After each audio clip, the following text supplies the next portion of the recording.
오래전 이야기입니다. 달빛이 유난히 푸르렀던 어느 밤, 사람의 발길이 닿지 않는 깊은 산속에서 서로 다른 두 존재가 마주하게 되었습니다. 한쪽은 산을 오래도록 지켜온 호랑이였고, 다른 한쪽은 겁이라곤 모르는 도깨비였습니다. 그들은 싸우려 했던 것도 아니고 피하려 했던 것도 아니었습니다. 다만 누가 이 산의 이야기가 될 것인지는 아직 정해지지 않았을 뿐이었습니다. 그렇게 호랑이는 산을 내려오기 시작했고 도깨비는 춤을 추기 시작했습니다. 아랑야담에 오신 여러분 환영합니다. 구독과 좋아요 눌러주세요. 오늘의 야담 시작합니다. 옛날 옛적 첩첩산중 깊은 골짜기에 상군이라 불리는 호랑이 한 마리가 살고 있었습니다. 이 호랑이는 발톱 한 번 휘두르면 아름드리 나무가 두 동강이 나고 포효 한 번 내지르면 산새들이 한꺼번에 하늘로 치솟을 만큼 위엄이 대단하였지요. 털빛은 가을볕에 익은 호박처럼 윤기가 자르르 흘렀고 이마에 새겨진 왕자 무늬는 달빛 아래에서 더욱 선명하게 빛났습니다. 누가 뭐래도 이 산은 자신의 것이라 여기며 달 밝은 밤이면 바위 위에 턱을 괴고 앉아 골짜기 아래를 내려다보는 것이 호랑이의 일과였지요. 그런데 어느 날 밤 푸르스름한 달빛이 골짜기를 물들이던 때 호랑이의 코끝에 낯선 냄새가 스며들었습니다. 비릿하면서도 묘하게 구수한 분명 짐승의 냄새는 아닌 것이 코를 찔렀지요. 도깨비 냄새였습니다. 호랑이가 고개를 돌리자 눈앞에 방망이 하나를 어깨에 걸친 도깨비가 뻔뻔스레 바위 위에 걸터 앉아 있었으니 그 녀석의 이름은 동이라 하였습니다. 동이는 키가 장정의 반밖에 되지 않았으나 눈알은 등잔불처럼 노랗게 빛났고 머리에는 뿔 두 개가 삐죽 솟아 있었지요. 입꼬리가 귀 밑까지 찢어져 있어 웃는 건지 으르렁대는 건지 알 수 없는 얼굴이었으나 분명한 것은 녀석이 전혀 겁먹지 않았다는 사실이었습니다. 이 산은 내 산이다. 내 놈은 어디서 굴러들어왔느냐. 호랑이가 이빨을 드러내며 으르렁거렸으나 동이는 콧방귀도 뀌지 않았습니다.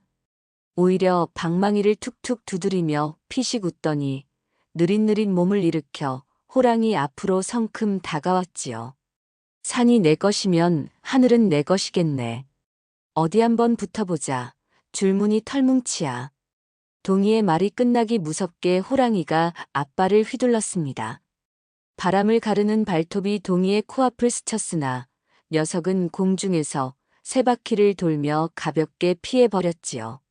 사뿐히 땅에 내려앉은 동이가 방망이를 번쩍 들어 호랑이의 옆구리를 후려쳤고 호랑이는 꼬리 한 번으로 도깨비를 저 멀리 골짜기까지 날려버렸습니다. 그런데 동이는 죽지 않았습니다. 먼지를 툭툭 털며 다시 기어 올라왔지요. 그날 밤부터 둘의 씨름이 시작되었습니다. 밤마다 바위 위에서 엎치락 뒤치락 구르고 또 굴렀으나 호랑이가 물어뜯어도 동이는 다시 붙었고 동이가 내리쳐도 호랑이는 끄떡없었지요. 달이 지고 해가 뜰 때쯤 둘은 나란히 드러누워 헐떡거리곤 하였습니다. 누구도 이기지 못하고 누구도 지지 않는 싸움이 며칠이고 계속되었지요. 그러다 보니 이상한 일이 벌어졌습니다. 미워해야 마땅한 상대가 어느 틈엔가 기다려지기 시작한 것이지요. 호랑이는 해가 지면 바위 위에서 동이를 기다렸고 동이는 달이 뜨면 어김없이 나타났습니다. 싸움이라기보다는 놀이에 가까운 밤이 이어졌지요. 그러나 며칠이 지나도 승부는 갈리지 않았습니다. 호랑이는 슬슬 지쳐가는 기색이었고 동이 역시 방망이를 끌며 하품을 늘어놓기 일쑤였지요. 씨름으로는 끝이 나지 않으리라는 것을 둘 다 알고 있었으나 먼저 항복하기는 자존심이 허락하지 않았습니다. 그러던 어느 날 밤 동이가 번뜩이는 눈으로 묘한 제안을 꺼내 놓았습니다. 이렇게 구르기만 해서는 100년이 가도 끝이 안 나겠구먼. 차라리 내기를 하자. 저 아래 인간 마을에서 가장 귀한 것을 먼저 가져오는 쪽이 이기는 거야. 호랑이의 귀가 쫑긋 섰습니다. 힘으로 안 되면 재주로 겨뤄보자는 뜻이었지요. 인간 마을이라 오랫동안 내려가 본 적이 없었으나 불가능한 일은 아니었습니다. 좋다. 대신 지는 놈은 이긴 놈을 형님이라 부르고 평생 고개를 숙여야 한다. 호랑이가 낮은 목소리로 조건을 덧붙이자 동이가 방망이를 땅에 쿵 내리찍으며 대답하였습니다. 그거야 어렵지 않지. 약속이다.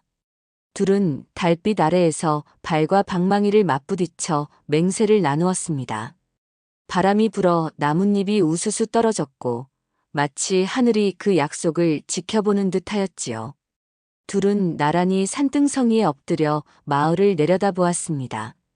초가 지붕들이 옹기종기 모여있는 사이로 연기가 피어오르고 어디선가 북소리와 장구 소리가 둥둥 울려 퍼지고 있었지요. 횃불이 여기저기서 타오르고 사람들의 웃음소리가 바람을 타고 올라왔습니다. 마을 한복판 기와집에서 잔치가 벌어지고 있었으니 아마도 혼례나 회가변인 듯하였지요. 호랑이가 코를 킁킁거리더니 갑자기 침을 꿀꺽 삼켰습니다. 저 냄새 맡아보아라. 고소하기가 이를 데 없구나. 동이도 코를 벌름거리며 고개를 끄덕였습니다. 팥고물 냄새와 기름 냄새가 바람을 타고 산꼭대기까지 올라오는 것이었지요. 잔칫집 부엌에서는 시루가 겹겹이 쌓여 있었고 하얀 김이 지붕 위로 솟아오르고 있었습니다. 인간들에게 가장 귀한 것이 무엇이더라? 금이냐 비단이냐?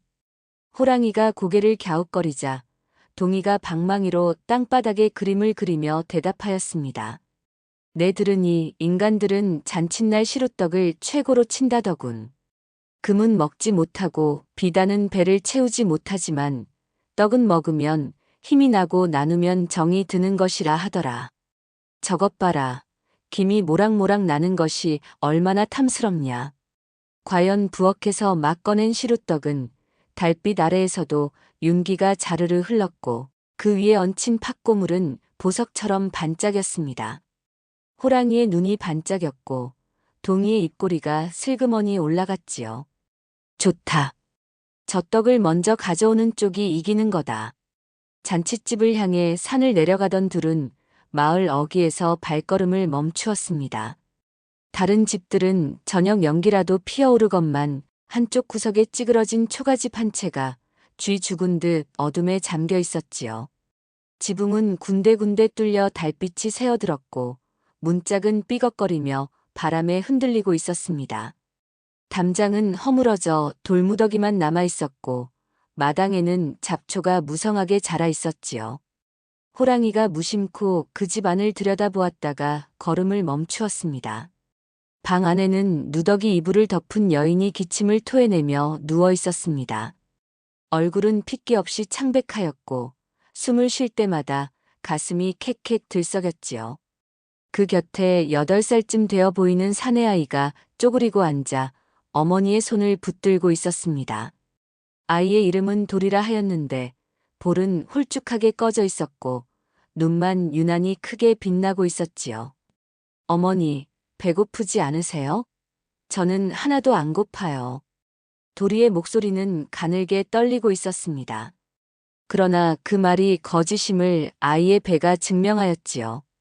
꼬르륵 하고 울리는 소리가 고요한 방 안에 퍼졌고 도리는 부끄러운 듯 배를 움켜쥐며 몸을 웅크렸습니다. 괜찮아, 돌아. 내일은 뭔가 좋은 일이 있을 거야. 어머니의 목소리도 가늘게 떨렸으나 아이를 바라보는 눈빛만은 애틋하게 빛났습니다. 두 모자는 서로를 바라보며 힘겹게 웃었지요. 잔칫집에서는 풍악소리와 웃음소리가 넘쳐 흘렀건만 불과 몇 걸음 떨어진 이곳에서는 어린 것이 배를 줄이며 밤을 새우고 있었습니다. 호랑이는 발걸음을 떼지 못하였고 동이의 눈빛도 흔들리고 있었지요. 호랑이는 가난한 모자의 모습이 자꾸만 눈에 밟혔으나 일단은 내기가 먼저였습니다. 마음 한구석이 찜찜하였으나 고개를 세차게 흔들어 생각을 떨쳐냈지요. 산의 왕이라는 자가 어린 인간 따위에게 마음을 쓰다니 이래서야 채통이 서지 않는다고 스스로를 다그쳤습니다. 잔칫집 담장 앞에 다다른 호랑이는 몸을 한껏 웅크렸지요. 집채만 한 덩치가 담을 넘으려니 여간 곤욕이 아니었습니다. 발톱을 안으로 접어넣고 숨을 죽인 채 뒷발로 땅을 찼더니 털뭉치가 공중에 붕 떠올랐다가 담장 위에 아슬아슬하게 걸쳐졌지요. 하마터면 기왓장이 와르르 쏟아질 뻔하였으나 호랑이는 꼬리로 균형을 잡으며 간신히 버텼습니다. 담장 위에서 아래를 내려다보니 마당에는 하객들이 삼삼오오 모여 술잔을 기울이고 있었고 부엌에서는 아낙네들이 분주히 오가고 있었지요. 호랑이는 숨을 죽인 채 담장을 타고 부엌 쪽으로 스르르 이동하였습니다. 마당에 내려선 호랑이는 발바닥을 살금살금 옮기며 부엌 쪽으로 스며들었습니다. 그 모습이란 어찌나 우스꽝스럽던지 산의 왕이라는 위엄은 간데 없고 도둑고양이처럼 몸을 낮춘 채 그림자 사이를 기어가고 있었지요. 코끝에 시루떡 냄새가 진하게 감길 때마다 침이 꼴깍꼴깍 넘어갔으나 호랑이는 이를 악물고 참아냈습니다. 장독대 뒤에 몸을 숨기고 빨랫줄 아래를 기어가고 헛간 옆을 돌아서 마침내 부엌문 앞에 다다랐을 때 안에서 아낙네들의 웃음소리가 들려왔습니다. 호랑이는 숨을 멈추고 문틈 사이로 안을 살폈지요. 시루 위에 떡이 산더미처럼 쌓여 있었고 팥고물 냄새가 코를 간지렸습니다. 한편 동이는 지붕 위에 올라앉아 방망이를 어루만지고 있었습니다. 기왓장 위에 엉덩이를 붙이고 앉아 아래를 내려다보니 호랑이가 장독대 뒤에서 꼼지락거리는 모습이 보였지요. 동이는 피식 웃음을 터뜨렸습니다. 저 큰 덩치가 쥐새끼처럼 숨어다니는 꼴이란 아무리 봐도 우습기 짝이 없었지요. 사람들을 잠재워버리면 떡은 내 것이지. 동이는 씩 웃으며 방망이를 높이 치켜들었습니다. 도깨비 방망이란 두드리는 대로 무엇이든 나오는 보물이었으나 문제는 동이의 솜씨가 영 서툴다는 것이었지요. 방망이를 탁 내리치며 잠이 쏟아져라 하고 외쳤으나 잠 대신 엉뚱하게도 빈대떡이 후두둑 쏟아졌습니다. 어이쿠, 이게 아닌데. 동이는 화들짝 놀라 다시 한번 내리쳤으나 이번에는 집신 한 짝이 튀어나와 지붕 아래로 떨어졌지요. 세 번째로 내리치자 메밀묵이 쏟아졌고 네 번째에는 부채가, 다섯 번째에는 고추장 단지가 툭툭 굴러떨어졌습니다. 에잇, 왜 이러는 거야? 동이가 투덜거리며 연거푸 방망이를 두드리는 사이 부엌에서는 호랑이가 시루떡을 향해 앞발을 뻗고 있었습니다. 호랑이의 발톱이 떡판에 닿으려는 찰나 지붕에서 떨어진 집신이 아낙네의 머리 위로 툭 떨어졌지요. 어머나, 이게 뭐야? 아낙네가 비명을 지르며 뒤를 돌아보는 바람에 호랑이는 급히 솥뚜껑 뒤로 몸을 숨겨야 했습니다. 커다란 덩치를 쪼그리고 앉아 숨을 죽이는 모습이란 산의 왕이라는 채통이 말이 아니었지요. 이놈의 도깨비가. 호랑이가 이빨을 드러내며 지붕을 노려보았고 동이는 모른 척 휘파람을 불었습니다.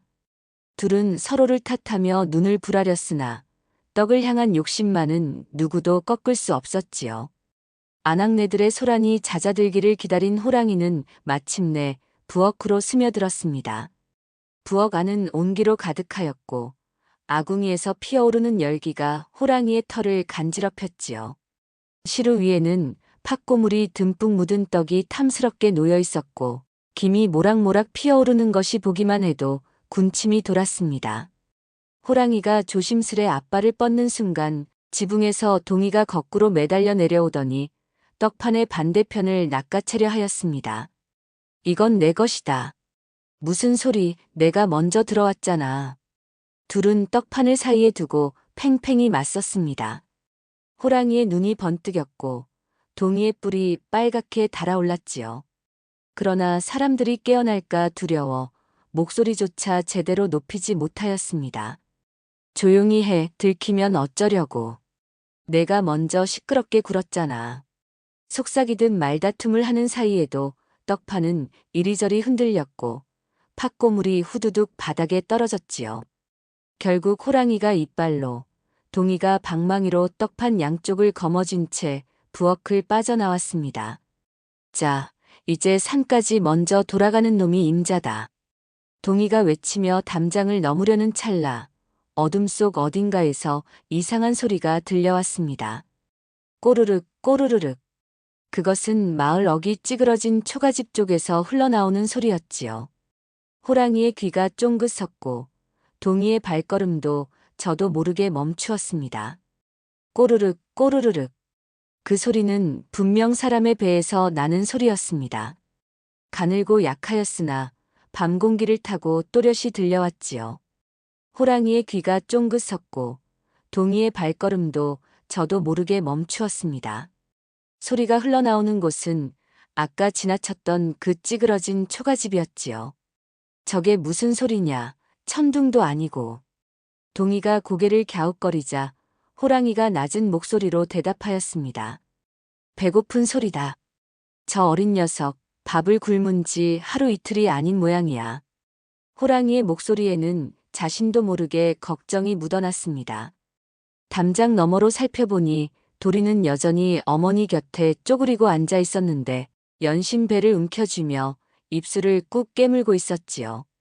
어머니가 깨실까봐 신음소리조차 삼키는 모습이 어찌나 애처롭던지 호랑이는 자신도 모르게 한숨을 내쉬었습니다. 창호지 사이로 비치는 도리의 모습은 더욱 처량하였습니다. 아이는 배가 고파 잠을 이루지 못하면서도 어머니가 걱정하실까봐 눈을 꾹 감고 자는 척하고 있었지요. 가끔씩 배에서 소리가 나면 황급히 이불을 끌어당겨 소리를 막으려 하였고 그러다 어머니가 몸을 뒤척이면 숨을 죽이고 기다렸습니다. 저 소리가 자꾸 귓전에 맴도는구먼. 호랑이가 중얼거리자 동이도 방망이를 툭툭 두드리며 입맛을 다셨습니다. 잔칫집에서는 웃음소리가 넘쳐 흘렀건만 불과 몇 걸음 떨어진 이곳에서는 어린 것이 배를 줄이며 밤을 새우고 있었으니 둘의 마음이 어찌 편할 수 있었겠습니까? 야, 줄무늬 털뭉치. 동이가 먼저 입을 열었습니다. 왜 그러느냐? 우리가 지금 뭘 하고 있는 거지? 둘은 한동안 말없이 서 있었습니다. 떡판에서는 여전히 김이 모락모락 피어올랐고 달빛에 비친 팥고물이 어찌나 고운지 먹기 아까울 지경이었지요. 그런데 이상하게도 아까처럼 떡이 탐나지 않았습니다.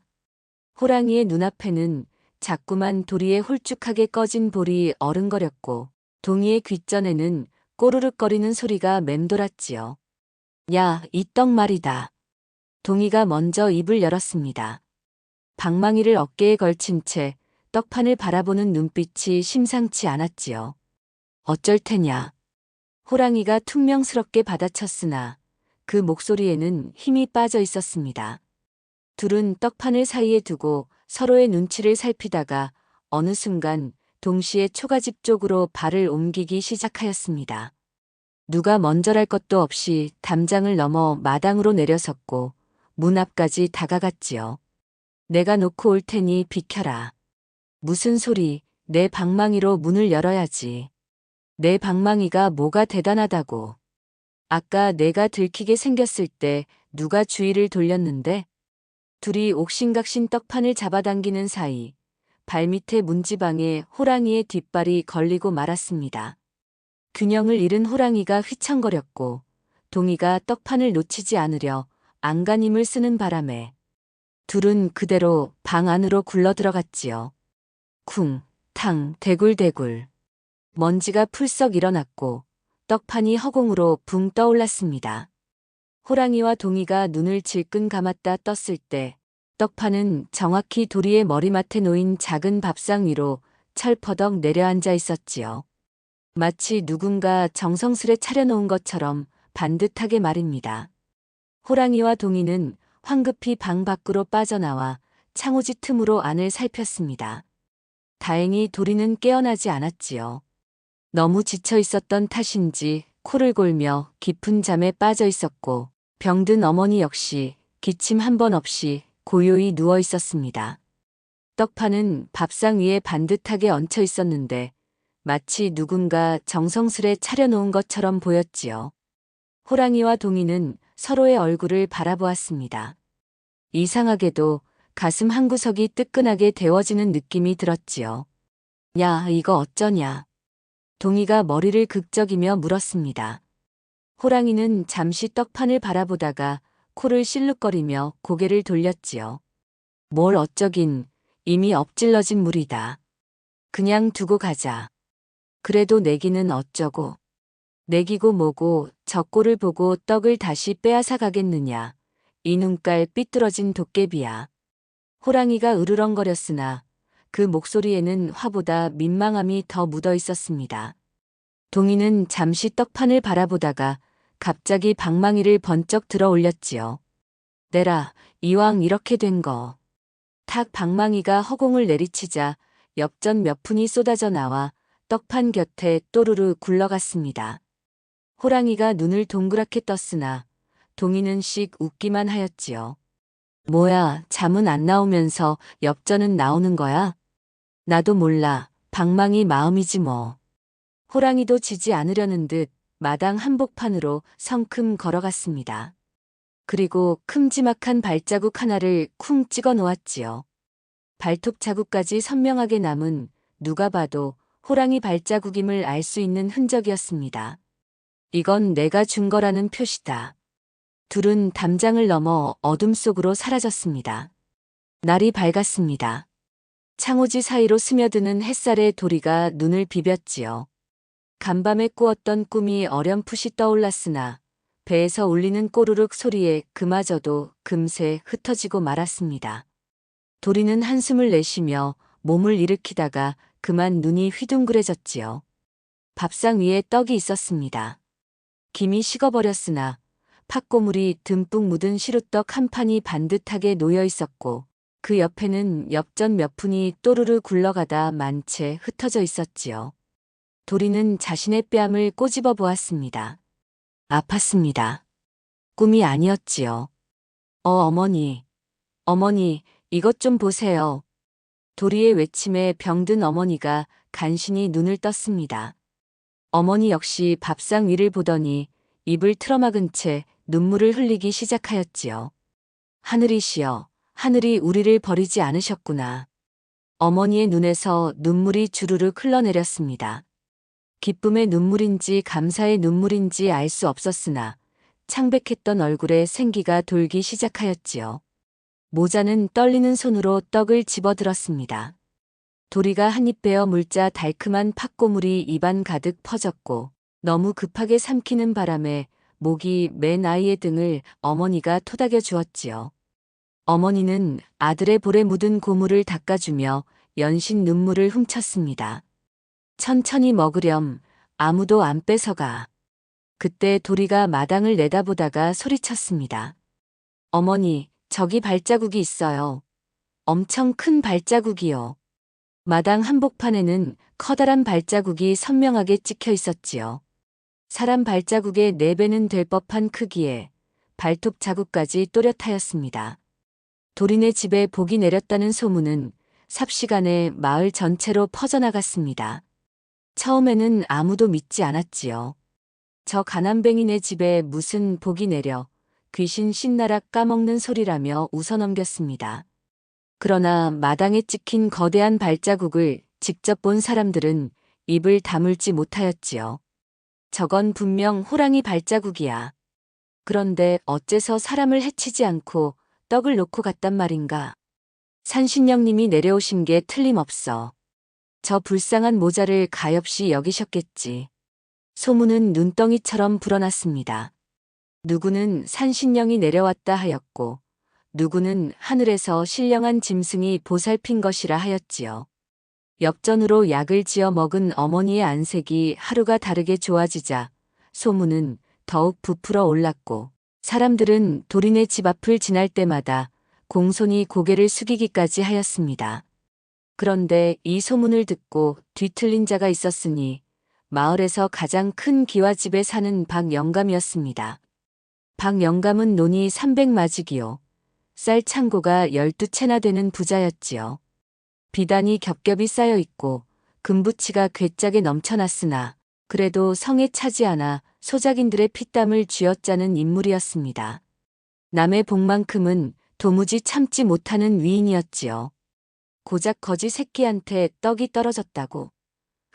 저 산짐승인지 뭔지 하는 놈이 진짜 복을 가져다 주는 거라면 나한테는 금덩이라도 물어다 바쳐야 마땅하지 않겠느냐.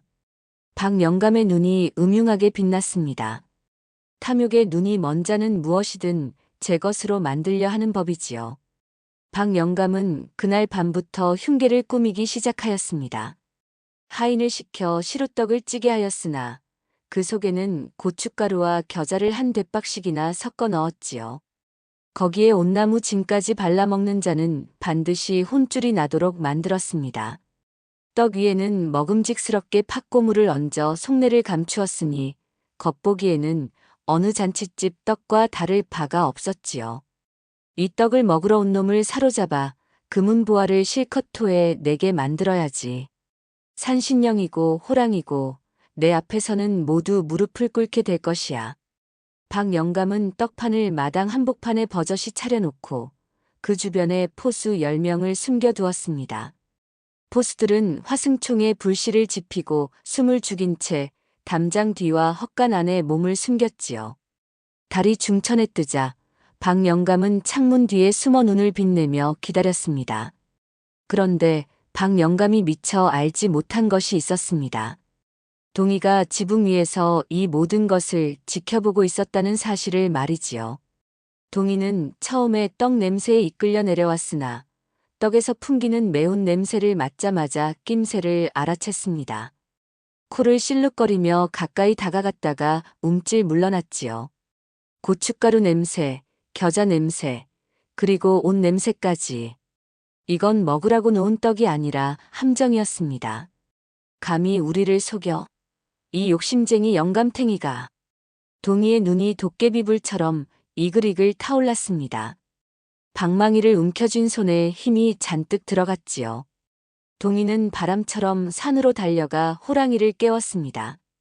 형님, 아니 뭐라 부르든 상관없으니 일단 따라와. 우리를 함정에 빠뜨리려는 놈이 있어. 호랑이는 코를 실룩거리며 몸을 일으켰습니다.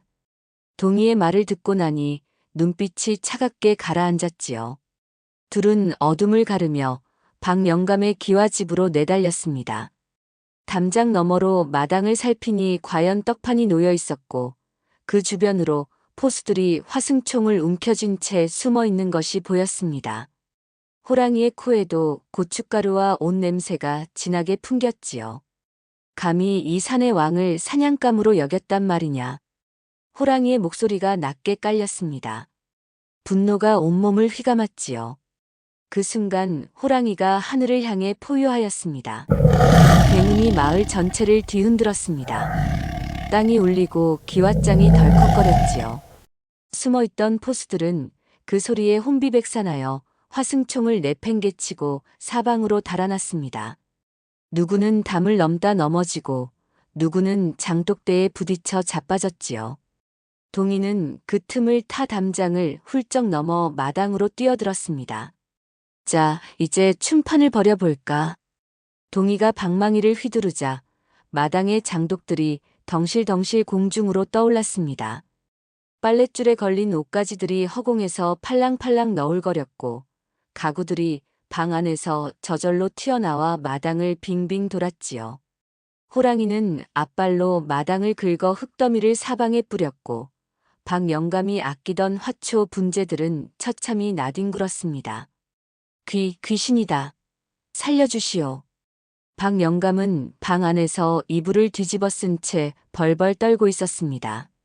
이를 악물고 버텨보려 하였으나 호랑이의 포효가 한 번 더 울리자 오줌을 지리고 말았지요. 소동이 가라앉자 둘은 슬그머니 마을을 빠져나와 산으로 돌아왔습니다.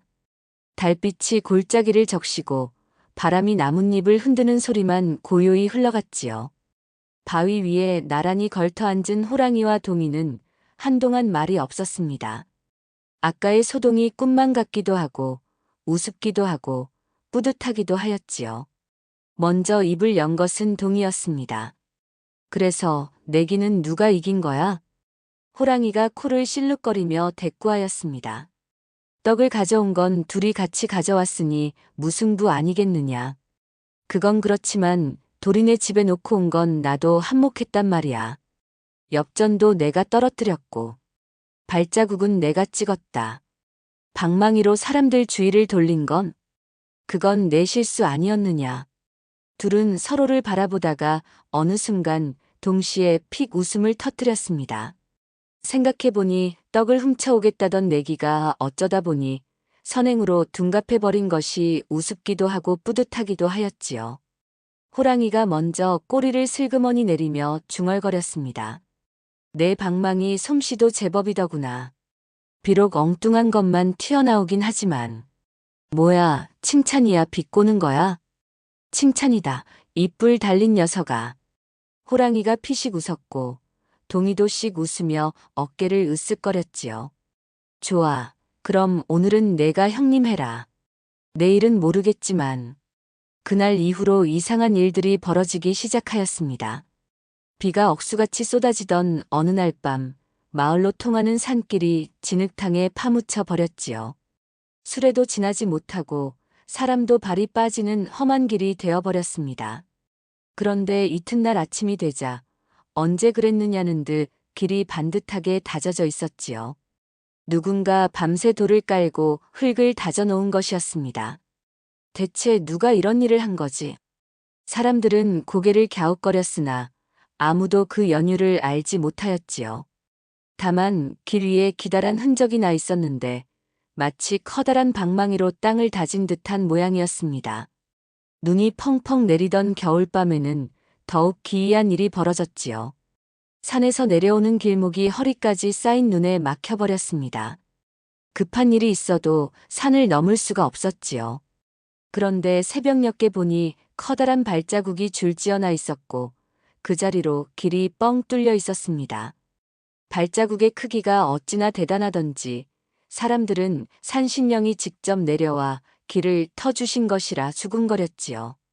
가난한 집 처마 밑에는 어느 틈엔가 땔감이 쌓여 있었고 굶주린 아이가 있는 집 앞에는 엽전 몇 푼이 떨어져 있곤 하였습니다. 반대로 나쁜 짓을 일삼던 자들은 밤마다 악몽에 시달렸으니 꿈에서 호랑이에게 쫓기고 도깨비에게 홀리는 것이었지요. 남의 것을 탐하던 도둑은 다리가 꺾였고 약한 자를 괴롭히던 건달은 원인 모를 병에 시달렸습니다. 마을 사람들은 산을 향해 절을 올리며 이르기를 이 마을에는 수호신이 깃들었다 하였습니다. 산신령과 도깨비가 힘을 합쳐 마을을 지켜주신다고, 그러니 착하게 살아야 한다고 아이들에게 가르쳤지요. 세월이 흐르고 또 흘렀습니다. 어린 도리는 그날 밤 밥상 위에 나타난 시루떡을 평생 잊지 못하였지요. 배가 고파 잠들지 못하던 그 밤 눈을 떠보니 눈앞에 떡이 놓여있던 그 기적 같은 순간을 말입니다. 엽전은 약값으로 쓰여 어머니의 병을 낫게 하였고 남은 돈으로 서당에 다니며 천자문을 배우기 시작하였습니다. 배가 고플 때면 그날 밤 팥고물의 달큼한 맛을 떠올렸고 포기하고 싶을 때면 마당에 찍혀있던 거대한 발자국을 생각하였지요. 누군가 나를 지켜보고 계셔. 도리는 그렇게 믿었습니다. 산을 바라볼 때마다 마음 한구석이 따스해졌고 그 온기가 도리를 앞으로 나아가게 하였지요.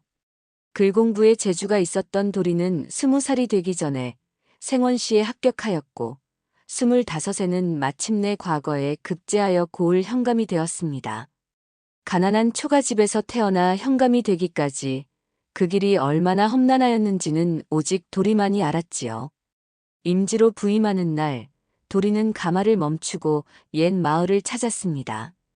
찌그러졌던 초가집은 이미 허물어져 풀만 무성하였으나 도리의 눈에는 그날 밤 달빛 아래 놓여있던 떡판이 선연히 떠올랐지요.